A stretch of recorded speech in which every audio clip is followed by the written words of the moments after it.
Bismillahirrahmanirrahim.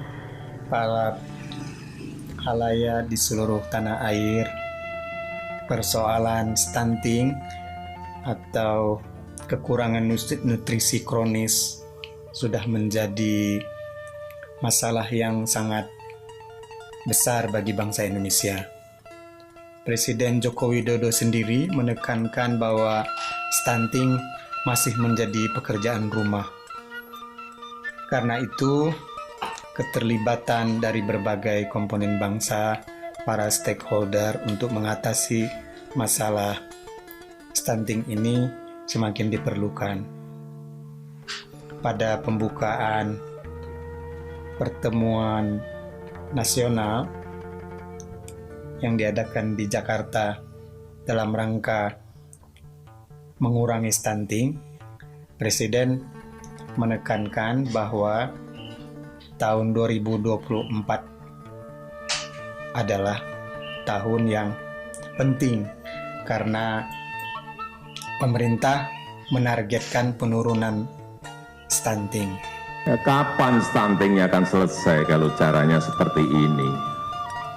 Ini yang harus dirubah semuanya. Kalau 10 miliar itu anggarannya, mestinya yang untuk lain-lainnya tuh 2 miliar. Yang 8 miliar itu ya untuk langsung telur, ikan, daging, sayur, berikan ke yang stunting. Konkretnya kira-kira seperti itu.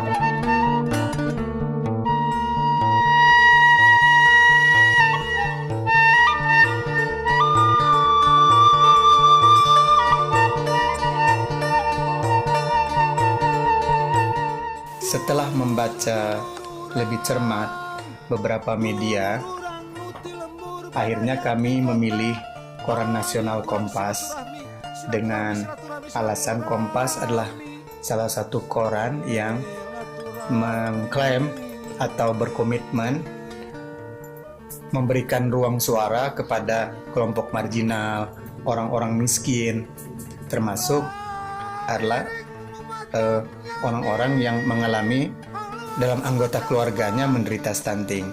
Sehingga penelitian ini juga menjadi sebuah bentuk cara untuk melihat sejauh mana koran di Indonesia membuktikan komitmennya itu. Karena itulah kami memilih Kompas. Kami sebagai tim peneliti memutuskan memilih sebuah metode yang relatif baru. Metode itu di tanah air dipakai, yaitu sebuah teori pemosisian sosial. Teori ini sebenarnya adalah bagian dari analisis wacana yang melihat bagaimana wacana memposisikan subjek atau objek di dalam pemberitaannya, di dalam berita atau di dalam narasi berita. Juga kami mencoba memberikan perluasan kepada teori yang sebelumnya sudah pernah diterapkan di dalam sebuah buku yang kebetulan peneliti tulis, yaitu Jurnalisme Kemiskinan yang diterbitkan oleh penerbit buku Kompas pada tahun 2020, sehingga teori dan metode yang kami pakai ini juga bisa melihat sejauh mana teori itu mampu menjelaskan fenomena stunting dari sudut pandang yang kami pakai ini. Karena itu lensa teori pemosisian sosial itu memberikan manfaat untuk melihat sejauh mana komitmen Kompas di dalam memposisikan arti penting peristiwa atau problema stunting itu di dalam konteks pemberitaan yang mereka buat. Lalu untuk melengkapi metode itu, akhirnya kami memutuskan memilih narasumber yang menjadi rekanan penelitian kami dengan bantuan, sekaligus dengan bantuan mereka juga, yaitu PWI Jawa Barat, untuk memilih perwakilan dari lembaga-lembaga kewartawanan. Yaitu kami mewawancara anggota PWI, anggota AJI, anggota EJTI, dan pemangku kepentingan yang terkait dan terutama adalah wartawan peliput kesehatan harian Kompas. Media massa menjadi salah satu saluran komunikasi dan diseminasi dan sosialisasi yang baik untuk pencegahan bahaya stunting, termasuk memiliki fungsi untuk mengedukasi publik agar bisa mencegah bahaya stunting. Media massa harus memahami juga latar belakang dan alam pikiran masyarakat, karena bayangkan saja jika di kampung nelayan yang berlimpah ikan ternyata masih banyak kasus stunting terjadi. Mengapa pemberitaan tentang isu stunting harus berperspektif gender dan budaya? Ya karena diakui atau tidak, di Indonesia masih kental dengan budaya patriarki dan itu berdampak pada terjadinya ketimpangan gender. Dalam isu stunting, ketimpangan gender terjadi sejak pernikahan sampai si ibu melahirkan dan membesarkan anak. Selama ini masih ada pola pikir bahwa pengasuhan dan perawatan anak itu masih menjadi tugas seorang ibu saja. Padahal peran seorang ayah sangat penting dalam pencegahan stunting. Selain ibu, ayah juga harus paham bahwa pencegahan stunting itu dimulai dari sejak prakehamilan sampai 1000 hari kelahiran anak. Disitulah kemudian si ayah harus berperan. Selain dalam pemenuhan gizi, juga dalam berbagi peran dalam urusan domestik. Mencegah stunting itu adalah pengasuhan anak yang berkualitas. Pengasuhan yang berkualitas itu dilakukan antara ayah dan ibu, jadi setara peran ayah dan ibu. Otomatis di situ ketika kita akan membuat berita tentang stunting harus melibatkan ayah dan ibu. Jadi tidak hanya ibu saja.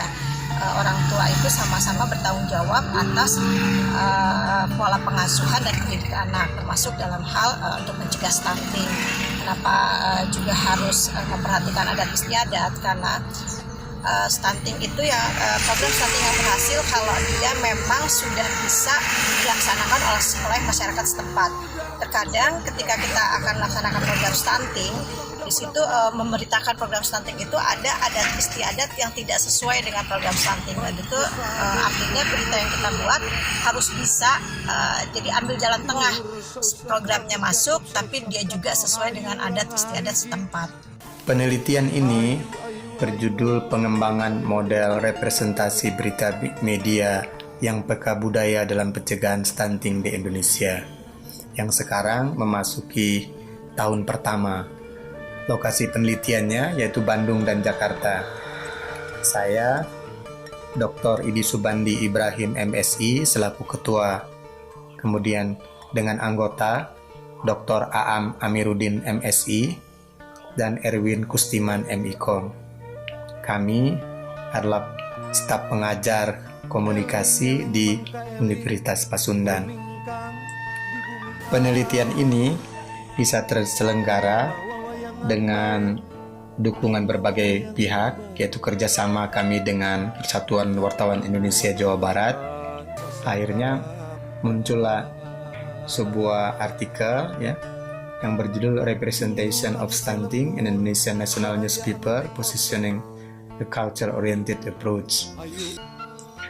Dan dari situ, dari hasil penelitian itu, kami bisa membuat kesimpulan secara umum, yaitu bahwa representasi stunting di Surat Kabar Nasional Indonesia menunjukkan peran media dalam mengomunikasikan isu-isu kesehatan dengan pola representasi yang kaya dan beragam.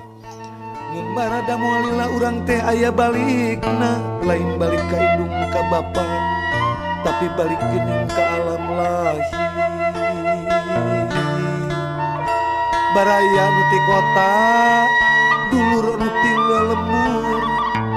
Hayu hayu hayu hayu hayu urang ngahiji, hayu urang ngahiji, urang ngahiji.